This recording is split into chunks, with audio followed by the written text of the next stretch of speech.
border protection. Now we're trying to do that, and we'll see if we 10 million illegal migrants. Then they create sanctuary jurisdictions, which makes it difficult to remove those illegal migrants when they commit another crime.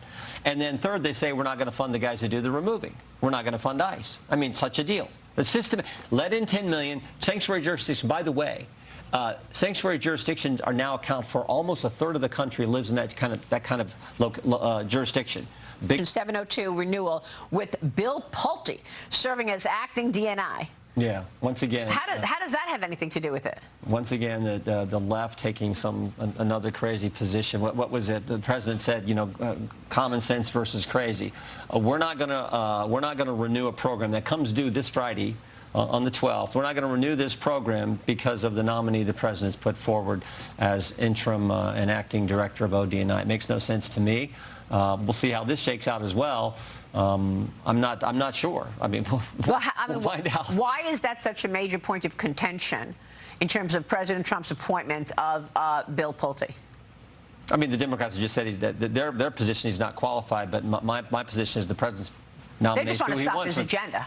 That's been their whole focus in the entire first term and the entire second term. It's always whatever he's for, they're going to be against, and so much so that they're willing to shut down the government. As I said in the last fall, they're willing to shut down the government this. From now, you've got the head of the Southern Poverty Law Center testifying in front of your committee, the Judiciary Committee. It follows the DOJ's expanded indictment here, accusing the group of funneling millions of dollars in tax-exempt funds to Ku Klux Klan and other extreme groups. Yeah. What should we understand about this? The SPLC, by the way, is denying all of these allegations. No, they're saying that the DOJ is vindictive prosecution. No, they were running a scam. They were paying people to foment the hate they told their donors they were fighting.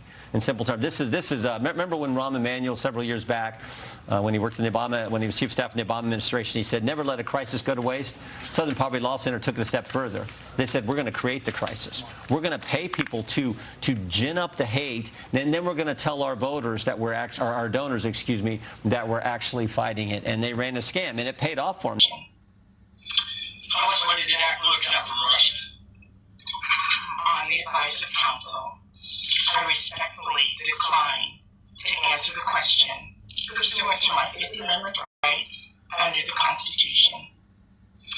How much money did ACT accept from Russia? On the advice of counsel, I respectfully decline to answer the question pursuant to my Fifth Amendment rights under the Constitution. How much money did ACT accept from Russia?